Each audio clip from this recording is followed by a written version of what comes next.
Welcome back to Mythical Animal Fight Arena, where tonight a monkey faces a unicorn. Who will reign supreme? I have no idea. I was told that they would be fighting. They're very friendly with each other. Not quite as violent as one may have expected. Well, welcome back everybody to Berlin. We're counting down towards the matchup between Unicorns of Love and Mysterious Monkeys. I'm still Daniel Drakos. Baby. This is Deficio, as you may have noticed from the way that he loudly introduced himself. Couldn't wait for me, could you? Hi, guys. Well, Unicorns of Love coming into this matchup, they've been struggling lately. They're coming off of 2 straight losses against Rocket and Fnatic. And I think it's interesting to see them kind of start to struggle because they were our best performing team at Rift Rivals, and yet I don't feel like we've seen a lot of progression from them.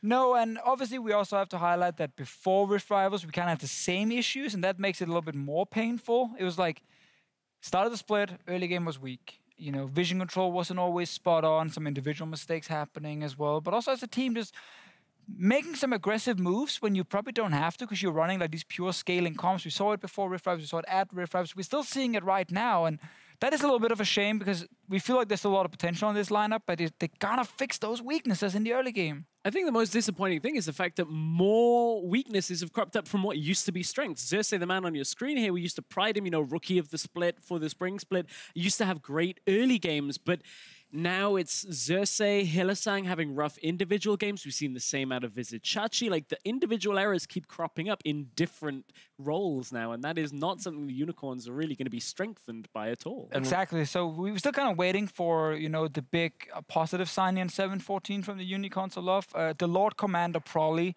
it did come in with the prediction a few weeks ago that this patch would actually hurt Unicorns of Love because everyone would be drafting team fights. So he seemed to kind of introduce that first, and his prediction was spot on, and the rest of us kind of joined the hype train. I think the one area that has improved slightly is Exileh. When looking at week 7, he got some solo kills against Caps, actually looked to be aggressive and didn't give up deaths without getting anything in the early game, which is what we were criticizing him for. Good performances on Talon. It was a little bit of a different play style for him individually, but that's a good thing for UOL. It suited him. I actually want to see Exileh play more of these like lethality champions if he can. Yes, it's a gamble in the early game where if something goes wrong, it could backfire, but he actually looked really good on this Talon here, also in late game team fight. So I'm hoping that's the kind of style we see him play and not just him sticking to the regular meta like some of the other mid laners. And if they are going to be a team that relies on late game team fights, going up against Mysterious Monkeys stylistically feels like a good bet for the Unicorns of Love because Mysterious Monkeys, despite it being more of a team fight meta, don't seem to have clicked and functioned on the same page. Right, the only time Mysterious Monkeys have been able to find good team fights is when Kikis has first split pushed and pulled the enemy team around so Amazing could actually find the opening for team fight, which I don't see happening quite as often. He's gone away from some of these Aatroxes. He's now trying to play the Renekton a little bit more early on. It just hasn't lived up to the hype. No, there was quite some hype in the start, you know, just when Amazing and Kikis joined because they were looking really good in a few games. We didn't really see progression, which is a bit of a shame, but it is a matter where you can't draft these team fighting comps like we saw NIP just do. If you can actually execute the late game team fights, then you can still beat some of the higher ranked teams. I think the Monkeys have to try and go for that style, and Amazing also needs to step up his individual performance because we have seen a lot of opportunities being missed by some skill shots not landing or some mistimed ganks, and that can't happen for Mysterious Monkeys if they want to get an advantage against Unicorns. All right, we'll have to see if Mysterious Monkeys can strike back here against the Unicorns of Love. Here are Pyra and Vedius to get us into game. Vedius. Thank you very much, Drakos. We are just about ready to get started in this one, and oh boy, welcome to the jungle, Unicorns versus Monkeys. Let's go ahead and get into the starting lineups. On the blue side for game number 1 is, of course, going to be the Unicorns of Love. And I think the desk was right, Vedius. Exileh definitely was a standout performer of last week. Oh yeah, he certainly was. Definitely having one of his better weeks, playing on the Talon, definitely showcasing what you can do with some of these mid lane assassins. Oh yes, indeed. And we'll have to see if anyone else can start stepping up or if the Unicorns of Love are going to put all those eggs into the Exileh basket. But on the red side, the other side of the rift, it is going to be the Mysterious Monkeys themselves. You know, in the same like, I feel like Cozq had a decent week as well. I mean, I'm a little hit or miss with Cozq. You never really know what kind of mid laner you're going to get. Some weeks he seems to have really strong performances. Other, not so much. Yeah. And I feel like that he certainly had a few up and down performances over recent weeks. But given his recent progression, let's see if he can bring it to Exileh, who to be honest, has had that same kind of inconsistency throughout the split. Yeah, mid lane matchup is always something to think about, but at the same time, we also saw earlier in this week the Mysterious Monkeys had a real rough go of things going up against Vitality. That was the two of us, actually. It was. We did not see a whole lot out of that squad. No. That was unfortunate. I want to see something different today. It was definitely quite a slow series, but hopefully we see a little bit more action today. We have the Unicorns of Love, and they are famous for their team fighting, so I'm hoping for quite the animal party here I think today. it's definitely going to happen. As we enter picks and bans for game number 1, the Unicorns will be the ones to kick things off. Their blue side ban, what will they take off the board against the Monkeys? So, conventionally, things on red side bans, I'm seeing a lot of Zac and Caitlyn still very, very strong in the current meta. Different teams have different opinions based on the Elise, and after seeing Xerxe's Elise last week, no real surprise, it seems to be the Unicorns that are going to prioritize taking that early game champion off the board. Yeah, Zac follows through, so really no surprises on that end. It's back over to the Unicorns side. Now, if you are the Unicorns, what do you want to stop the Monkeys from getting? Because we've seen them, honestly, not have a whole lot of success with a lot of different compositions. I feel like Maokai is a champion you don't want to afford to give over to the Mysterious Monkeys. I feel like he offers too much in terms of ease of engage with the Righteous Glory and the ability to all in. And I wonder if Mysterious Monkeys are going to even ban away the Talon. We did see Fnatic ban it off Exile. It was something that he had a lot of comfort with, and you can see on your screen how successful he was on that champion. It feels like that in the current meta with lethality, it's something that he has a little bit more comfort on. But after seeing Kane yesterday, maybe he's experimented with a few new things. I didn't want to say it, I didn't want to put it out there because I just wanted us to be excited and surprised if it shows up, but I heard Deficio talking about some more lethality champions. We talked about how it functions a little bit like a Talon. It definitely seems right in the Exile wheelhouse, but we are several ticks away from that possibly happening. You've got to remember as well that when Exile joined the LCS, he was kind of an OG assassin-style player. He was bringing out the LeBlanc, he was bringing out the Yasuo, and it didn't work out as well, but it's definitely a style that he likes, and it's something that if he gets the opportunity, I'm sure he'll grasp at that. And of course, for a long time, he kind of went in a lot of different directions. The Unicorns kind of developed him into a better mage player across the board, but he got a little stubborn, sticking on the rise when it was no longer a big thing. But it's not about Exile in this first phase because the Cho'gath was left up and open, and that is an insta-lock-in for the Unicorns. Now, we have seen both Xerxe and Xerxe play the Cho'gath. I feel like that if you're the Mysterious Monkeys, you need to get yourself a Maokai early on. You could even get yourself something like an early Rakan or maybe Xayah. Get Yuki and Dreams a powerful bottom lane. Largely because last week they didn't have the best of performances. They were dying a lot in the 2 versus 2 up against the Mysterious Monkeys, and I want to see them step up, especially with so many power supports already banned away. All right, so now that they've got those pieces to the puzzle, what are the Unicorns of Love looking to answer with? We know that Samux does like to play the Xayah himself. Do they want to take it away here? Ooh, I mean, they could. I think that Tahm Kench will definitely be a high priority pick, largely because of how well he does against the Rakan. They could even go for the Kennen. Would certainly be a Hylissang style of champion, but also got to remember Braum is also available. So interesting that they're actually going to shift towards this Jhin. We already saw it earlier in the day. It's very, very popular over in North America, but it's not the lethality builds that we're usually seeing. You're actually seeing a lot of high crit builds with very early Essence Reavers and rapid fire cannons and more of that scaling teamfight Jhin rather than trying to get that early snowball cannon Jhin. Yeah, we'll have to keep an eye and see if Samux follows in those footsteps. Now, this is actually going to be his first Jhin of the summer. If I remember correctly, back to the spring, that was one of the champions he was bringing out so much damage on. We'll see if he's able to get back into it. Now, Monkeys do not want to give any chance over to the Unicorns for shenanigans. They actually banned the Kane, wow. Yep. So an element of respect there. I wonder if they will follow that up with a Talon ban as well. You can see some stats on your screen for Yuki. The CSD is the most important one. For a very long time early on in the split, Yuki is an individual. He was having a decent performance, regularly kind of considered to be like the star almost, and that keeping Mysterious Monkeys' hopes alive. But recently he has not been having the best performances. Teams have been shutting him down. With the Xayah Rakan lane going into this Jhin Braum, I feel like he's setting himself up for success. There's a lot of room to make early plays, and I'm excited to see what this Mysterious Monkeys bottom lane can do. You can get back to those carrying ways for the time being, though. Unicorn still contemplating their final ban. It's going to be Gnar that they removed from Kikis. Now, remember, Kikis, of course, has been another Mysterious Monkeys win condition in the past, helped them to the series they already have had, but he has a big champion pool, so I don't think they'll be too phased by that. So with the Vladimir ban, makes me think that Unicorns are looking for something like a Syndra for Exile. Usually that's where we most commonly see the Vladimir picked up, but Mysterious Monkey is going to very quickly lock in a safe mid. No, they're just going to go back to comfort. Oh! We should have expected it. The Talon lock in for Exileh. He just says, that's fine, I'll take it.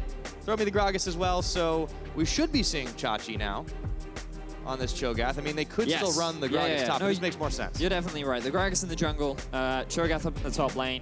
That's why they banned away the Gnar as well, because they knew how much of a rough matchup it was. So final pick for Mysterious Monkeys. They could go for a Jarvan, does okay into the Cho'gath. We have been seeing some Shens being picked up too. Oh, but they're actually going to go for something a little bit more team fighting and can hold his own a little bit in lane. But I actually don't think this is a great matchup for Renekton, and we can talk more about it in game. But in terms of comps, a lot of fighting. Pyra, no real surprise, a play-by-play's dream.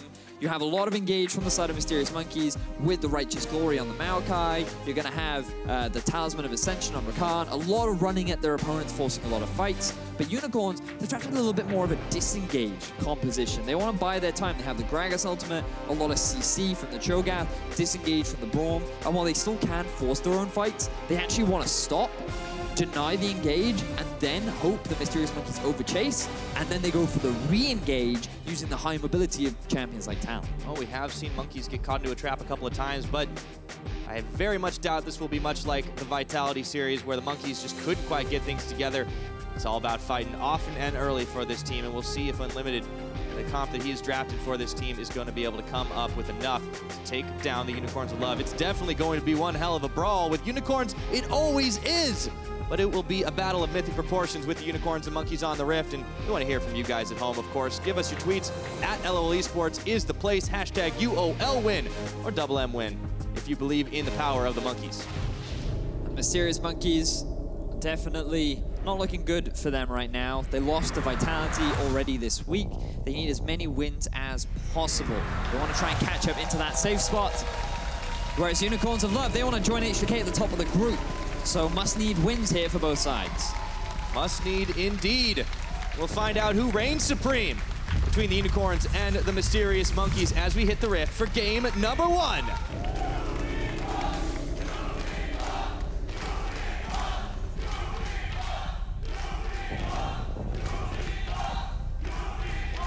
Well, I think I know where the fan vote is going to go, Vedius. With the Unicorns and the Love Hurts crew, it usually is very one-sided. Typically, saw someone there with the Roman body pillow, and I'm pretty sure I stole that earlier, so I don't know how they got their hands on it. Apparently, it's been passed around, Vedius. It does seem that way. All right, Unicorn's going for the 5-man invade, finding out Amazing, throws the sapling, forced the flash early on.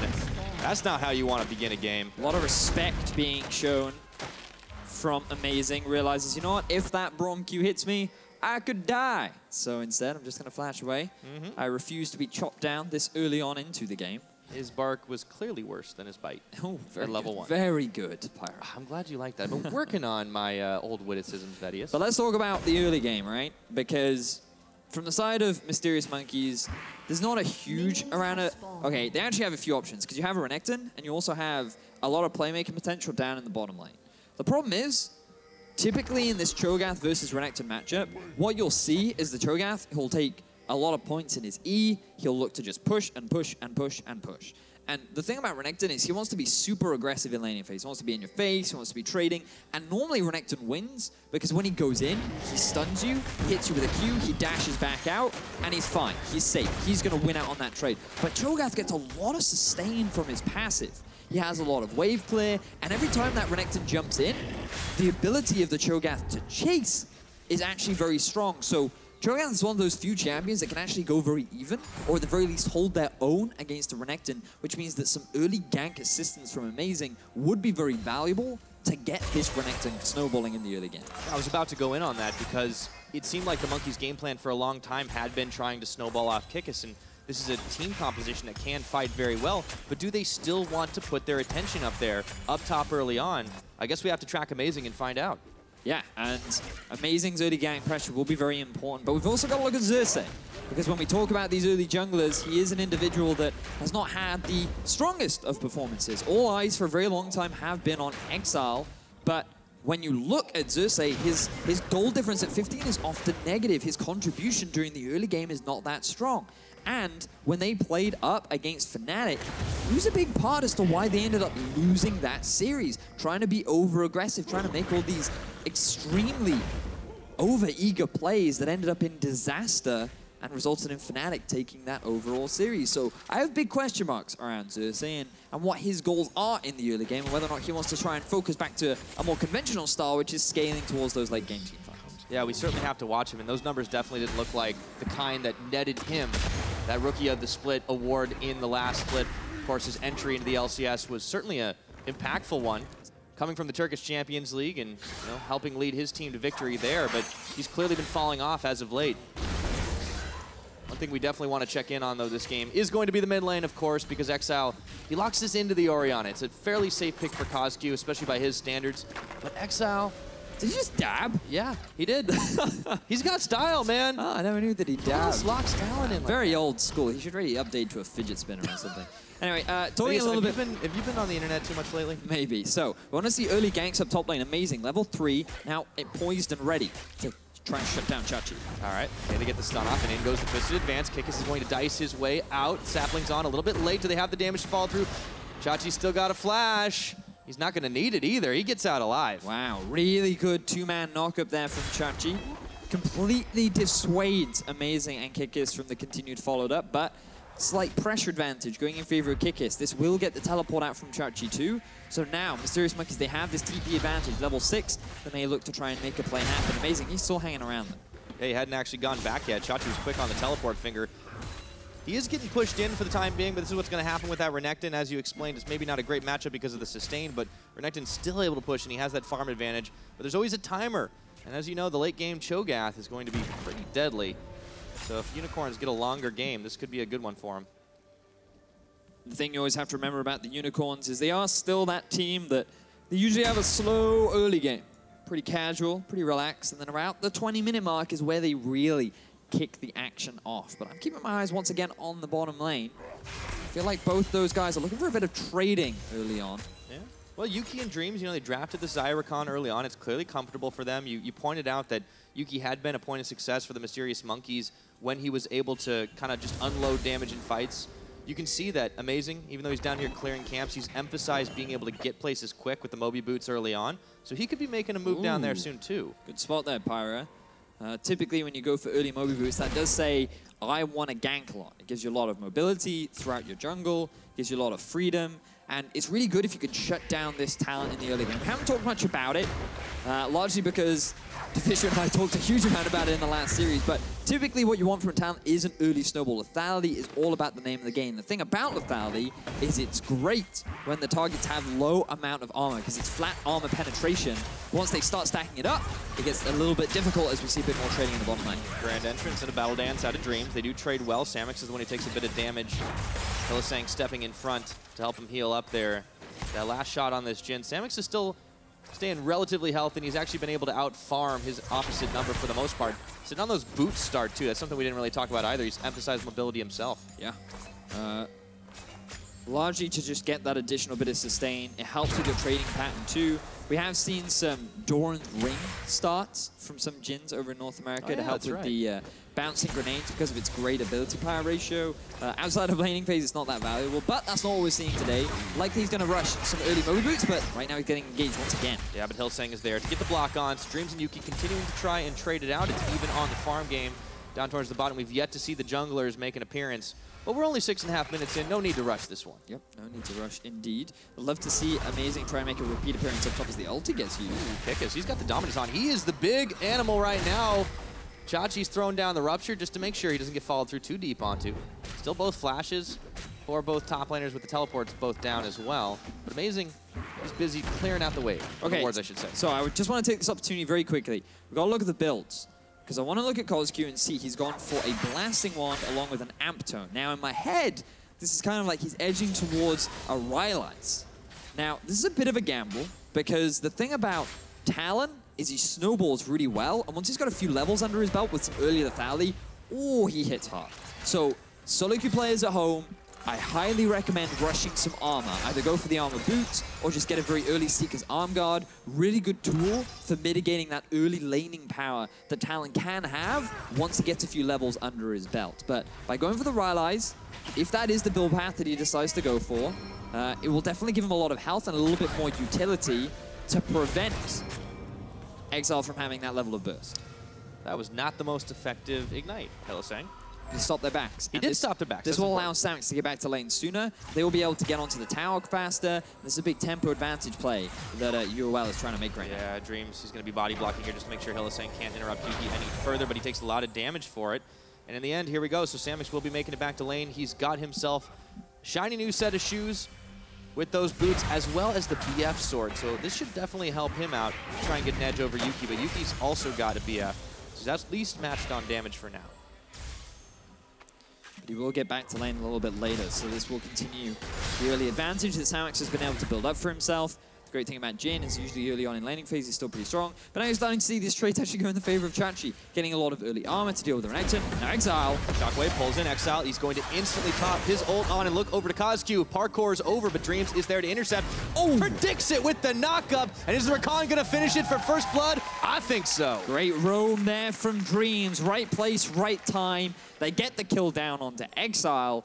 And that'll be first blood going in favor of Mysterious Monkeys. And this is the kind of proactivity we wanted to see out of the Monkeys against Vitality, but now they're bringing it up against the Unicorns.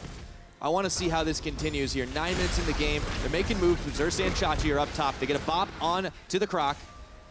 Chachi's moving out, barrels on, and that's it.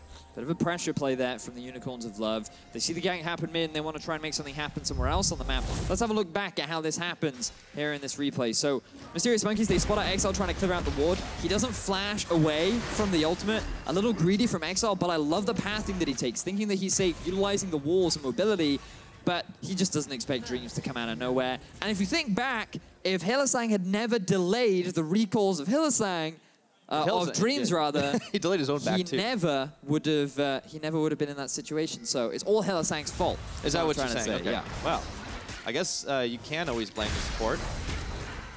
But let's go back to these mid laners, right? We got to talk about it because now Exileh is behind. It's a really big deal for Talon to not be behind in the early matchup, and the fact that Cozq has been able to get what looks like to be an early Rod of Ages into this matchup, very similar to what we saw from Caps when he played up against the Talon, will be very advantageous for him. But let's just talk a little bit more about the mid laners as well, because sure, I wanted to see a little bit more from Xerxe. I questioned what kind of Xerxe was going to set up in the day. Would he be early game focus or would he be team fight? But Exileh has received a lot of flack, and so has Cozq. And that's because these two statistically are the worst performing mid laners in our league. You can see 10th, 8th, sitting very low down on the ladder of other mid laners. A lot of their deficits come from early laning phase, but also just their ability to get kills and how regularly they die in the game. I feel like that honestly reflects worse on Exileh, right? Because he's the one with the more tenure in the European LCS. Cozq came in after a long time in Challenger, but didn't get the same level of experience. Maybe that'll change. Here we go. They go in all on top of Exileh. Insta-flash away. The Thorns are out, but Exileh is already back under tower. Monkeys tried for the collapse, but couldn't find it. Coordination was a little bit off there. 2 flashes used from the Mysterious Monkeys, but really good setup there from, or really good escape, rather, from Exileh. They want to try and shut him down, try and prevent this Talon from getting into that snowball state.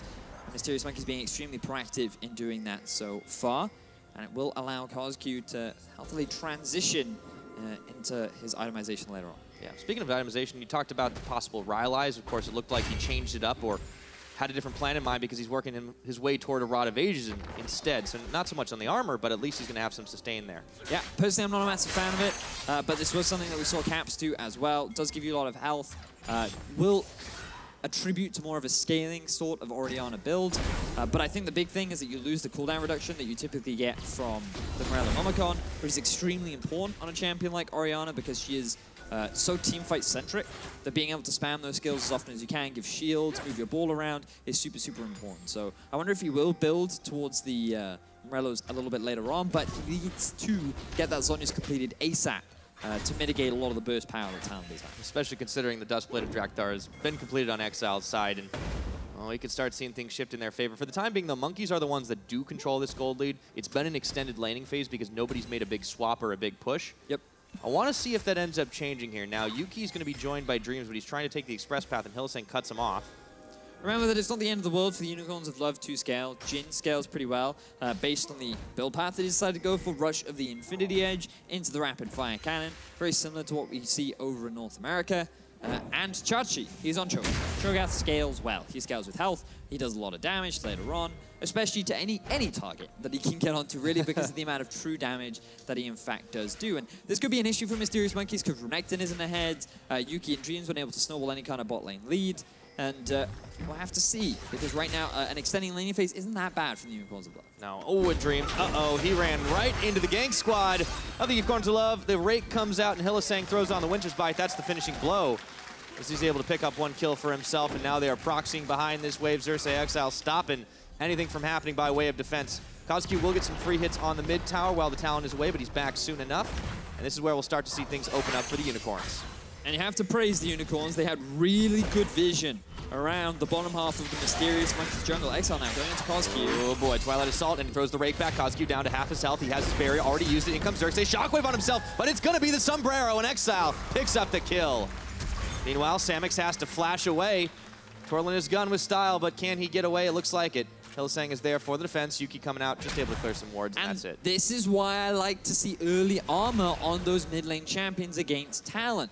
He has a lot of burst, especially once he completes that Duskblade. He doesn't need, I mean, he scales extremely well with items, but those levels contribute so much in terms of the base damage that he gets as well. When you have no armor, you just get popped off. And you can see he's not even level 11 yet. He doesn't have the second point in his ulti, but the bleed is what people really underestimate in terms of the amount of damage output. When you combine that with the slow that he gets on the rake, on the Duskblade, Ignite 2, and when you're in melee range, you get a massive crit on your Q.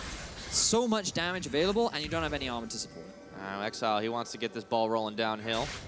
Only got the cooldown off the passive on Duskblade. See if he wants to go down bot, but nobody's taken, so it means Hylissang and Samux are going to be able to free hit this one away, and that should be first brick for the Unicorns, opening up this gold game for them. If they can turn this into a dragon as well, they could really be well on their way to some big plays. Now Kikis moves in onto Vizicsacsi, back up top-wise. Xayah, though, he's been able to survive this laning phase. He has a gold lead built up for himself, and now Exileh, he's stuck under tower with Twilight Assault. He has to make his escape. That's going to open up the chance for the Mysterious Monkeys to get themselves a tower, so they're back in the gold game as well. Like the move from Mysterious Monkeys. They realize that their bottom lane tower has gone. They cannot defend it after losing Dreams and all the vision that they lost. They felt like they needed to make some kind of answer. And the one thing about Talon is he has very little wave clear. So they just grouped up mid, take the tower. This will open up the map a little bit more, give some more freedom over to the Mysterious Monkeys. But they're still in a gold deficit. And Unicorns are in a great spot because their bottom lane is scaling nicely. Their top lane is scaling nicely, already with a completed Righteous Glory, which I absolutely love. Because one of the big criticisms I had of Xerxe was that he didn't buy Righteous Glory enough. So his top laners decided to do it instead. And Exileh's off to a great start, given that he's 1-1-1, and he's already got a buttload of lethality. There we go. So the carries are starting to do exactly what they need to. And Kikis, he keeps trying to make it happen, but you just can't deal with the Cho. He's getting bigger and bigger as the time goes on. And I feel like Vedius, what can the Monkeys do right now other than just try to force some crazy fights? Well, you nailed it, Pyra. That's what they got to do. They got to force some crazy fights. Cool. I think right now, I like they're trying to make a crazy fight happen top. Oh, slash dash. There we go. Dreams is in. He gets the knockup. Xayah, though, he's sending out the spikes. They can't kill him. They just can't do it. He's too big. League of Tanks. This is how it goes.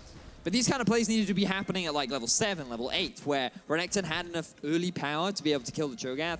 Now, he's got too many levels into his abilities where his CC is extremely strong. He's got a lot of health under his belt, but now we have seen Amazing get caught. Oh, no. He flashes out, throws a Nature's Grasp. Cozq is there as well, but there was no follow-up damage, unfortunately.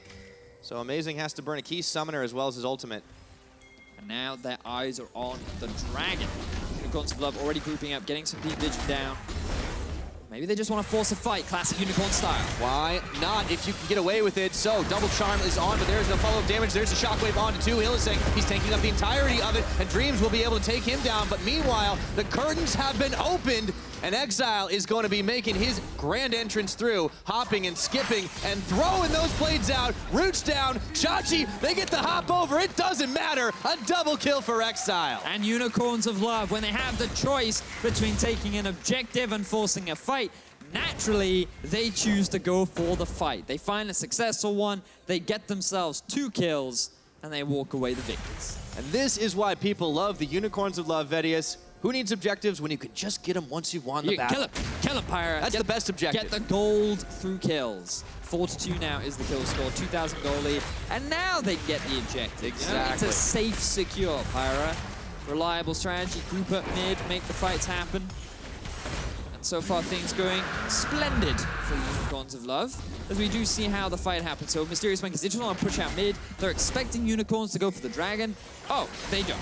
Instead, they try to force a fight. There's 3 members. Gragas isn't even here yet. Cho'gath still hasn't TP'd into the fray. They even lose Hylissang at the start of it, but then it's at this point, Exileh is able to get onto Dreams. He's able to chase up Cozq, and one Mysterious Monkey's all split apart because of the delayed TP from Vizicsacsi. That's where the fight suddenly goes in their favor. Yep.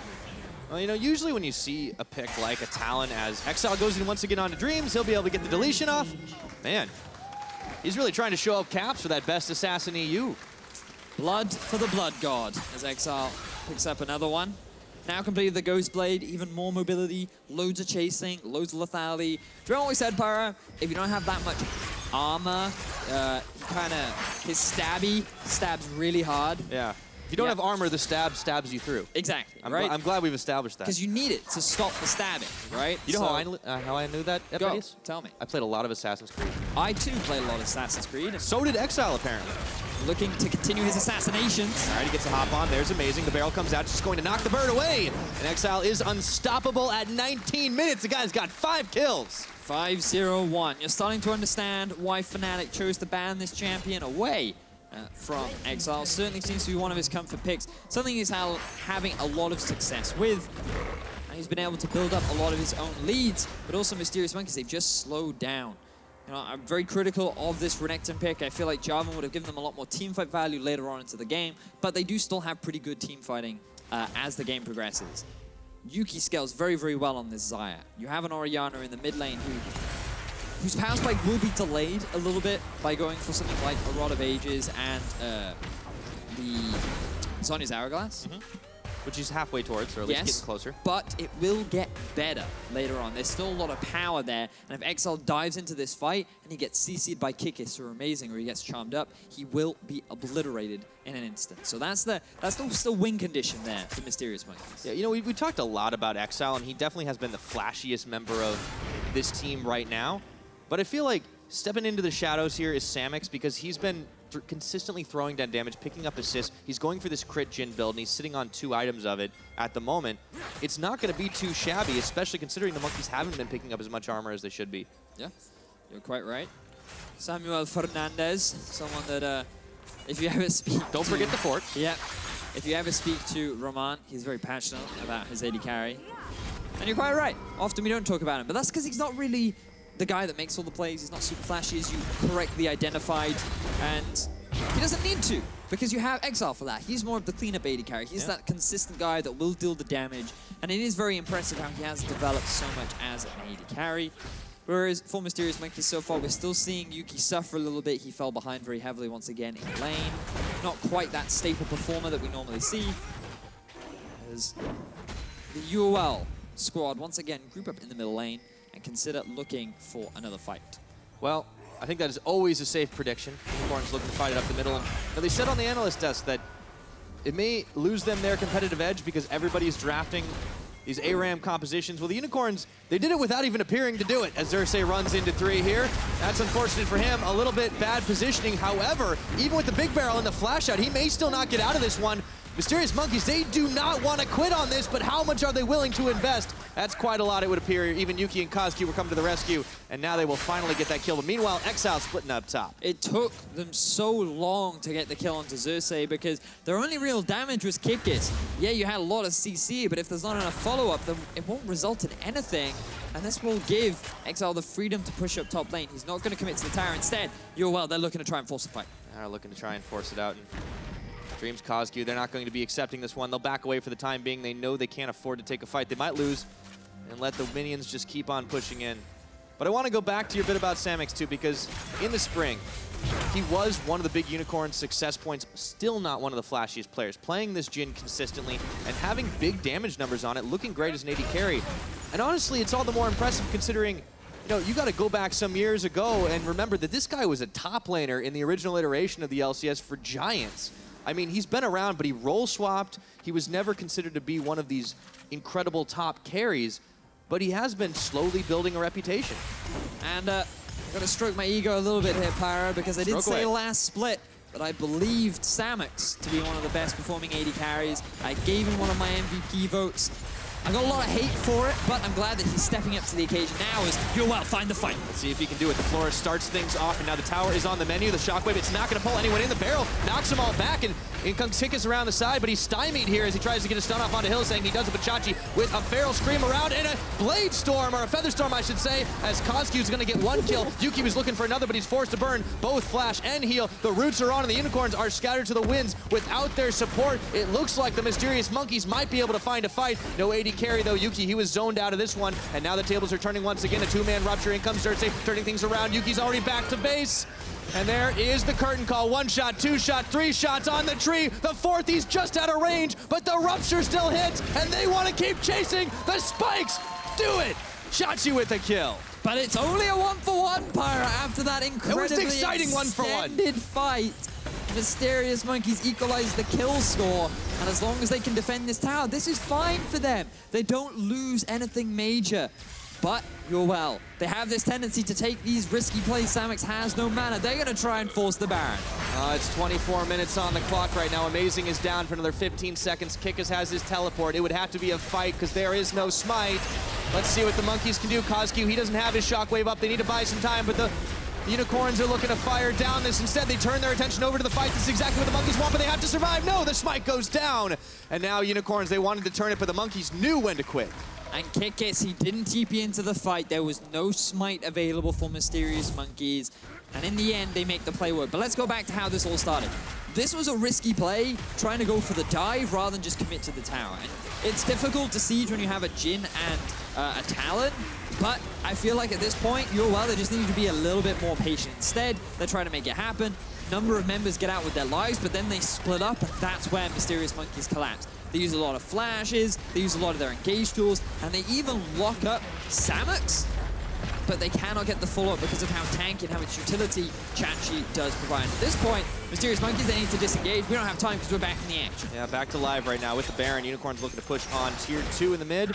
Doesn't mean too much, though. Mysterious Monkeys have been able to push them back, but that gold deficit, it's not getting any smaller right now. 5,000 plus in favor of the Unicorns of Love. And Exileh, he's back to his split-pushing ways. There's now the best of wave clear, but he's able to rake through the rest of the minions. Gonna need Yuki and Kikis and Amazing here to just stop him. Meanwhile, the Unicorns fancy the fight. Hylissang jumps on in, throws a Winter's Bite. That's the end of it. They're just trying to run Mysterious Monkeys around this map. Man, that Cho'gath is getting bigger and bigger by the minute. Well, those stacks just keep on stacking. He's building himself a mighty house. And at this rate, he will become an unstoppable fort that will somehow steamroll through the rest of Mysterious Monkeys. That was very prosy, Vedius. Yep. Yeah. Would you say he's a brick house? As long as it's got wheels, that's all that matters. And tiny arms in very classic dinosaur fashion. Well, he's very mighty, that's for sure. 2 Righteous Glories, by the way, I should say. Xerxe has as well. So they are going to be running at Mysterious Monkeys very quickly. Feeling very righteous they are this fine day. Will it be glorious? That's the question. That's the real question. 3 men on this dragon, so that is number 2 for the Mountains. It's been easy for Unicorns to take both of them this game. That means they can wreck through those towers even faster. It's looking really grim for Monkeys in game number 1. They want to try and turn this one around. That window is pretty shut. Maybe cracked just a little bit. I don't know what they'd have to do to keep it open, though. Well, Mysterious Monkeys, the one thing you can always rely on for the Unicorns of Love is they will fight you. And while they aren't certainly good at fights, there is still the potential to turn a fight around in your favor. They just have to find that right one. If they can get onto Samux, maybe shut down Exileh early on, they can swing things into their advantage, but a lot of poke now coming out from Samux as UOL continue to rotate between mid and bot. Okay, they're looking for Cozq. Curtain calls open, Shadow Assault, and oh, they just combo on top. He goes gold in the last shot. He's going to miss, but the barrel is not an Exileh. Turns it right around, and a shockwave pulls him back in time. He's rooted down. And let's see if they can take down Exileh. In comes Dreams, but Cozq has already fallen. They turn everything to him to get a shutdown. Mid laners traded. However, the Unicorns, they might be the ones who are caught out here. Samux is forced to flash away. No curtain call available to turn him. And now it looks like Chachi's going to get an nom onto Kikis. And Xerxe leading the charge. Amazing Dreams. Yuki all silence, all back to the safety or not of their turret. And Cho'gath eats the monkeys. Amazing is the last man standing here, and I think I've seen this horror movie before, Vedius. A double kill over to Samux. Unicorns of Love demolish the Mysterious Monkeys. They have the Baron buff. They have a minion wave behind them, and they may very well look to end the game right now. Easy peasy would be the way it goes, but instead they're going to respect those cooldowns. Everyone's coming back up, and they will settle for taking the fight and the inhibitor. And here is that again from the beginning. This play itself is absolutely fine, right? What they want to do is force Cozq back, maybe even get a kill. The setup is good. They've got the fourth shot as well, the ulti too. But Cozq with a really good shockwave into an Orianna shield. Things look so good. He's almost able to defend himself, but he ends up dropping. So now you trade mid laner for mid laner. And keep your eyes on Kikis as well. Watch how he flashes onto Samux. Instant root, but no follow-up. And once Chachi joins the fray, it's this fort that you just cannot get behind. He's just standing in the way, making things impossible for the rest of Mysterious Monkeys to get onto the carries, and then Chachi effectively becomes the carries as he chows his way down through the monkeys. Yep, now Yuki and Dreams on a hasty retreat right now. Tier 2 up in the top side is only at half its health. And Unicorns, they keep on steamrolling this gold lead ahead. They've got 4 members here, and Samux is bringing up the rear. Instead, they let the minions get taken down. And actually, Kikis is going to be pushing on the bottom side. Monkeys only have 1 tower, so that's why that bottom is still standing. But Chachi, he wants to turn this around. A Rupture separates them up for the time being. Amazing, he throws the Nature's Grasp, but Xerxe is in the backline. Featherstorm comes up, and it's going to be a lot of blades. Exile coming to join this party right now. However, the shockwave stops down. Second, Exile's down, but Samux had the curtain call. Do they have the damage? The monkeys sensing weakness in the chaos. Xerxe, he's going down as well. And now Cozq leads the charge. He had shockwave, already used that one. And Chachi's in the front. Does he have the sustain? Amazing gets the root down onto Samux, and he able to bramble smash him down. Cozq's gonna fall as well. This is a bloody brawl.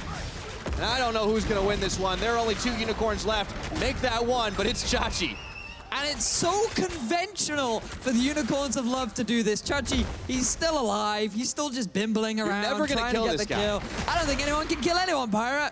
I think Chachi can kill everyone, but I'm wondering how far he goes. Let's watch, shall we? He's still going. Ah, dodged. In the end, the tower defeats him. So, Unicorns of Love. I think the play itself was fine. I think the way in which they try to force that fight, they know they have a lead. They can definitely win it. But time and time again, you see these execution errors from the Unicorns of Love, where they just overcommit for the kills. They try too hard to make a play that they've started succeed. And you can see here, the flash, the knockup misses from Chachi. The root doesn't land. The knockback comes through, but there's no real fault. At this point, you disengage. But no, they go underneath the tower. They feel confident enough they can get the kills. Exile ends up getting shut down by a great shockwave from Cozq. The flank comes in from Kikis onto Samux as well. Xerxe still underneath the tower. And this is the late game fights we were talking about, Pyra. You know that the Unicorns will fight you. They're not interested in playing the slow macro game. They won't move from lane to lane. They'll always try and get leads through kills. They will try and get objectives through kills. And that means that there's always this opportunity for the Mysterious Monkeys to find an avenue back in, because their team comp still does really well in team fights. And when they overcommit that hard, you can find these windows to turn it against them. Yep. Now, the real mission for the monkeys will be to take down the giant void monster if they can finish the fights like that. Honestly, the big difference between those early fights and the ones we're seeing now, though, I feel has been Cozq and his placement of the shockwave. Yes, it wouldn't do nearly as much damage before, but when he's on 3 items and you can get it in the right place at the right time, that is a game changer. Now we'll see if he can bring it to bear here. Amazing. Very, very risky play. Amazing. He's got the ulti. And that's a double Mountain Drake. Unicorns, they should be able to secure this one up, and they're going to get the smite down, but now can they win the fight afterwards? Exile's going to get charmed up, knocked up. Shockwave pulls him in. It's just one, though. Do they have the damage? No. Exile finally will go down. It's Cozq that gets the kill credit. Meanwhile, Kikis is causing havoc in the back, and he flashes out as they were buying time. It's Chachi and Xerxe, and that is a 3-man silence. Nothing that the birds can do right now, as Chachi on the front line might just be the difference maker. Samuel Fernandez for taken down. Amazing.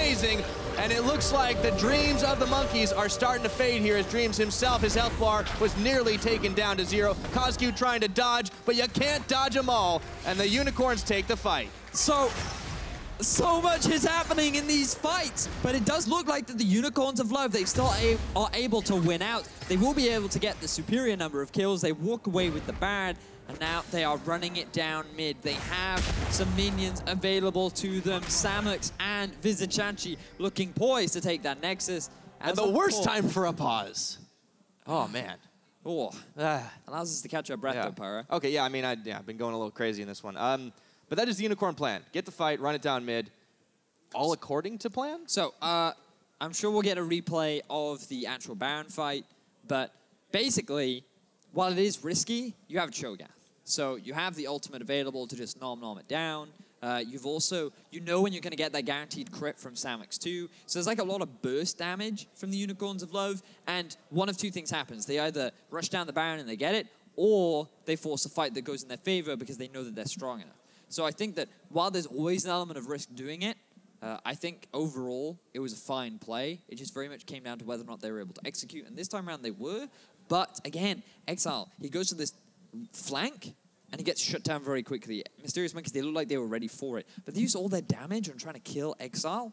Then they have nothing left for all these tanks that are just slowly chasing them down. And Renekton, he doesn't have the same sort of kill threat as a Cho'gath does. And so while he's sitting on top of Samux, Samux is actually kiting and fine, and he almost actually gets the kill onto Kikis.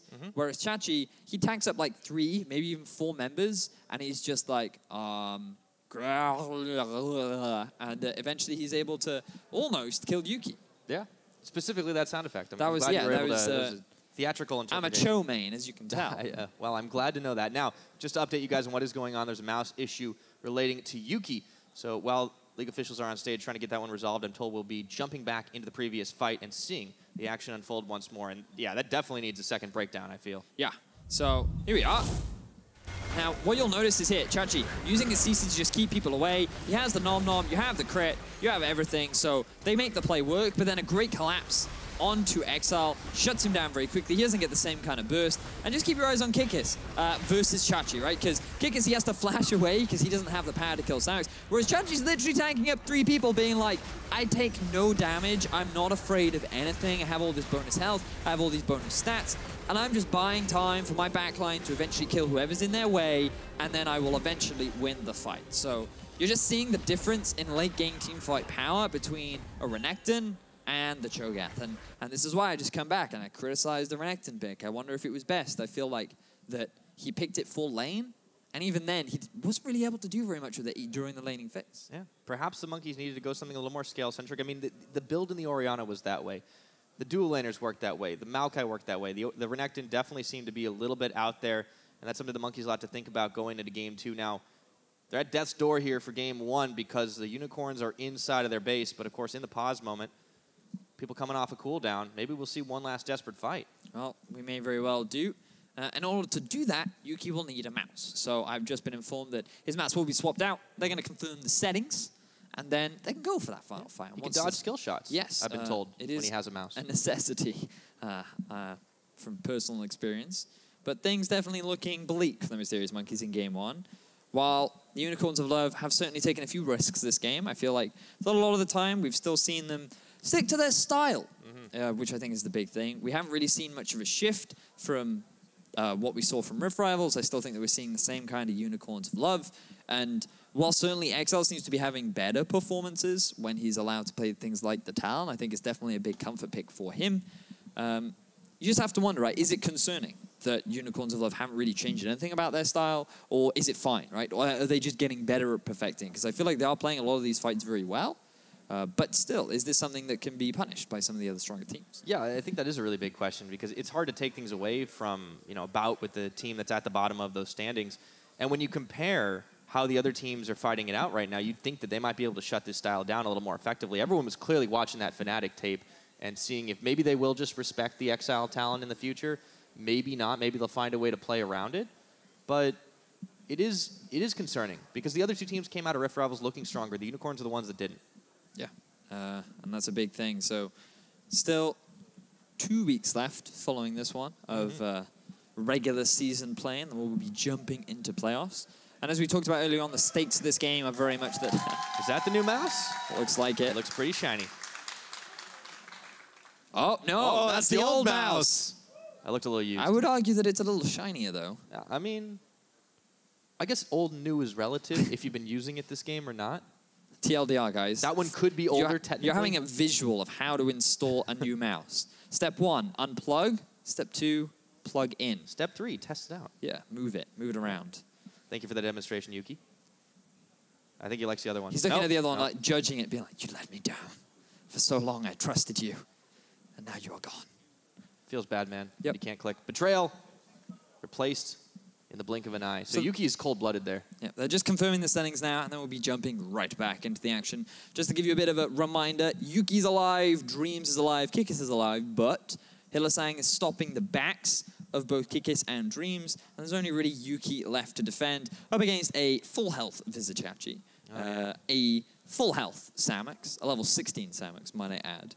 There are 2 Nexus turrets standing in their way, and I believe they have the Baron buff as well. So it's definitely going to be quite the feat for Yuki to be able to defend, but they're going to try as we jump back into game. If there's ever a chance, well, now is the one, so we're getting back into game, and it's going to be a photo finish or a hectic one at the very least. Down goes one Nexus turret, and down goes Yuki. Well, there's your answer. Om nom nom, goodbye Dreams. Now we sleep. The Unicorns of Love finish off the last Nexus turret, take down the Nexus, not the back of a real big Cho'gath, and the rest of the Unicorns of Love. No, the inhibitor respawned. Oh, we got trolled. Hopes are still alive for the mysterious monkeys. Unicorns of Love, they can't end the game yet. Are they gonna run away? No, they're going for the finish, Pyra. So many false finishes. All right, just hit the Nexus, it's all you gotta do, but no, they want to take the fight into Cozq. He goes golden, buys some more time, gets knocked in, buff, the shockwave is not enough, but he does get a kill, and it's not gonna matter. GG, well played. The Unicorns of Love going 1-0 up in the series. Looks like the mouse did not help Yuki in the end. Still ends up getting obliterated by Vizicsacsi. And it will be a Game 1 victory going over to the Unicorns of Love. Classic Unicorn style. They find fights. A few of them looked a little bit risky. Some of them could have gone horribly wrong. Mysterious Monkeys did find a few avenues back into the game, but they could not hold onto the leads. And I feel like a Talon ban is next on the list for Game 2, Pyra. I think that would make a whole lot of sense, Vedius, and the Talon certainly was a big part of it, but lest we forget that Cho'gath had 12 stacks by the end of it, so he was already capped out on how big he was going to get. Chachi in his hands, there was not enough pressure up top early on to stop him. The Monkeys will have to go back to the drawing board. And it is always the Unicorns when it's just a strange finish for one reason or another. This time there was a pause, there was some weird stuff going on, but come on, it's always the Unicorns. Yep. I don't know why, you but know they're always going to give you an exciting game, that's for sure. And we did, in fact, get a lot of fights. Overall, 31 kills in that game. In 33 minutes. In 33 minutes. Not quite a kill a minute. This is what I expected, though, from patch 7.14. I thought maybe things were going to settle down and people were going to take the much more conservative route. But no, the Unicorns said, not today. You wanted ARAM, we'll give you ARAM. Yeah, and you can see right now, Unlimited trying to boost the morale of his team. There's still the possibility that they can come back. But for now, Unicorns of Love lead the series. Unicorns of Love, they took down Mysterious Monkeys in Game 1. So let's send it over to Drakos and the boys. Thoughts on their win? I'm Drakos. These are the boys. My thoughts, I love Unicorns of Love and the compositions they build because to me it's like, hey, here's everything that's horrible to play against in solo queue right now. Duskblade, Cho'gath. No Kayn mid lane. That's true, but that was banned. I mean, to be fair, I don't know if they would have picked it, but I like that Mysterious Monkeys kind of proactively banned it away. I agree with the Kayn ban. I don't like giving Exileh Talon. Not that Talon is like the greatest champion in the game, but it's the one pick right now that he's actually finding a lot of success on. I think you just take that away and you kind of challenge him, you know, again on finding some of these other picks right now. Especially when you then pick Orianna, first pick of second rotation. You basically like give him a matchup that he can play it into, and then UOL, we kind of thought maybe it was going to be the Cho'gath jungle, maybe with a Rumble in the top lane, but they flexed it up. They've got magic damage top lane, which compensates for the AD mid laner, and you can see how Exileh has this massive impact in team fights. Yeah, and I like when Unicorns in that second phase, they banned away the Gnar so they could put Cho'gath top lane, because it actually meant that, in my opinion, Mysterious Monkeys had no answers for Cho'gath in the early game or in the late game. What we see a lot of teams do against Cho'gath, especially top lane Cho'gath, is like you gank him early game, you camp him, you try and shut him down, but it was a Maokai jungle on the side of Mysterious Monkeys. Not exactly the best at just completely annihilating lanes, unless you have a lot of damage in that lane already. And then also late game, like, there's no HP damage coming in. It's Orianna, it's the Xayah, so they couldn't really deal with Cho'gath at any point in the game. And that early game was so influential. The fact that Amazing had to use this flash level 1, like they invade him in the jungle and just one Braum Q makes him flash. Suddenly that top lane gank, they don't get the kill. Chachi just walks away in the early game. And as you said, like if you can't take him out in the early game and your composition doesn't have anything to deal with him in the later game, you are not dealing with that Cho'gath at all. And I think we have to praise Vizicsacsi. The Cho'gath was pretty much on point in a lot of these fights, and whether or not you can say that Mysterious Monkeys needed to dodge some of these ruptures, Vizicsacsi definitely hit the vast majority of them in the early to mid-game fights, which continuously set up the team for success. And on top of that, the Talon snowballing in the mid lane. This is it's a good look for Unicorns. Yeah, that is a very good look for them. Was very much the standard Unicorns of Love game, where it was just team fighting around the mid lane as often as possible. I think they could have played more to the side lane with the Talon, who was extremely fed with like full lethality. No one was going to stop him. But they opted into pure team fighting, which actually gave Mysterious Monkeys a few ways back in the game. But that's why I think the Cho'gath just came in and made it almost impossible. And also the fact that Chachi is so good at taking all the damage he can possibly take, step out at the correct moment, you know, get some HP back either by going back to Fountain and then TPing right back in, or at least letting the next guy kind of go forward from Unicorns. Like, great team fighting from him. Chachi's opposite number, Kikis in the top lane for Mysterious Monkeys.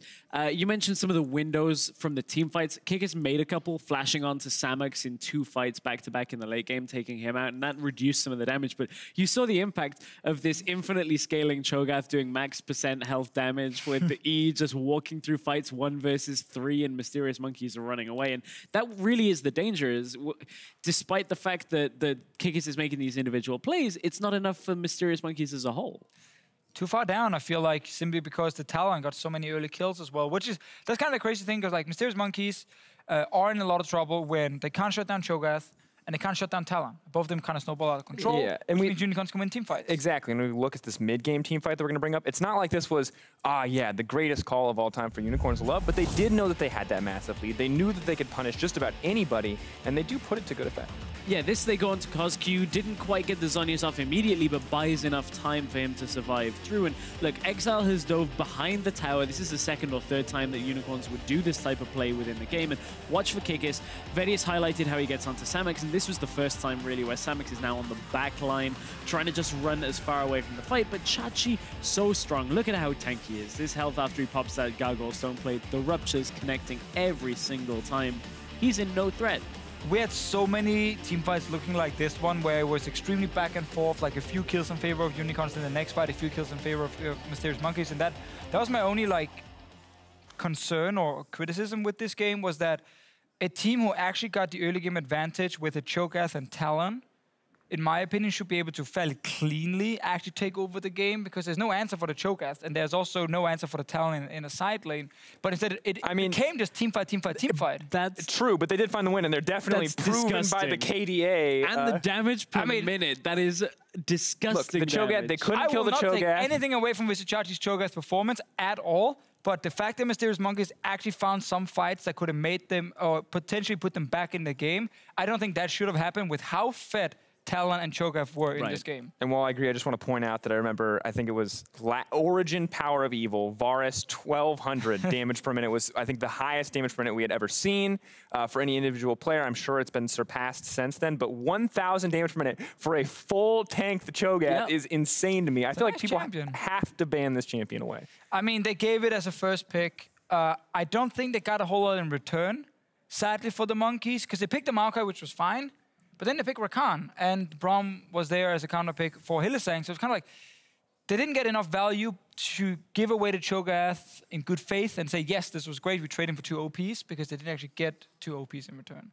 All right, well, definitely the case. We're going to take a short break, but when we return, the players will return to the Rift for Game 2. Excited to see if Cho'gath will make a return appearance. Stick around. We'll be back shortly.